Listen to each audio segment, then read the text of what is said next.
கோதுமை அமெரிக்காவிலேருந்து வரும். PL 480 என்ற திட்டத்தின் கீழே வரும். பப்ளிக் லா 480 அவர்கள் கொடையாக தந்தார்கள், இலவசமாக தந்தார்கள். அந்த கப்பல் எப்போ மும்பாய் துறைமுகத்துக்கு வரும் என்று இந்திய அரசே எதிர்பார்த்து இருக்கும்.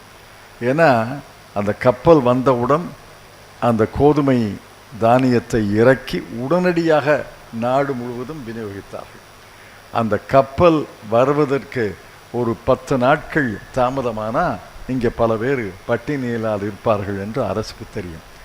அந்த நிலை என்னை போன்றவர்களுக்கு பசுமையாக நினைவில் இருக்கிறது, பல இளைஞர்களுக்கு தெரியாது. PL 480 கோதுமையை வைத்துத்தான் இந்திய மக்கள் தானியம் கிடைத்து சமைக்க முடிந்தது. நம்ம ஊரில்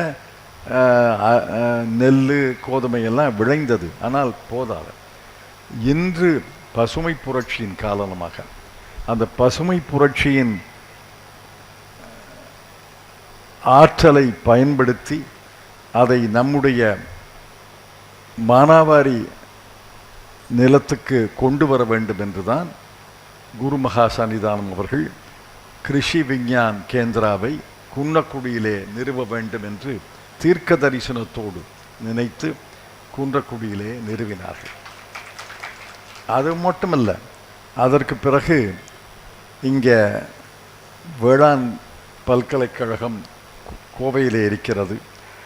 அந்த கோவை வேளாண் பல்கலைக்கழகத்தினுடைய கிளையாக கர்நாடகாத்தானில் ஒரு மானாவாரி ஆராய்ச்சி மையத்தை 50 கோடிகள் செலவில் நாம் நிறுவினோம். நம்முடைய அரசு, நான் நிதியமைச்சராக இருந்தபோது 50 கோடியில் அதை நிறுவினோம். அது பல பேருக்கு இன்னும் அதனுடைய பயன் புரியலை. அங்கே போய் பார்த்தா அவர்கள் சாரியாக வரிசையாக வேளாண் குடிமக்களை அவர்களை அழைத்து அவர்களுக்கு மானாவாரி பூமியிலே மழை பெய்யாத பூமியிலே எப்படி விவசாயம் செய்வது என்பதை நாள்தோறும் கற்றுக் கொடுக்கிறார்கள். அது அமைதியாக தன்னுடைய பணியை ஆற்றுகிறது.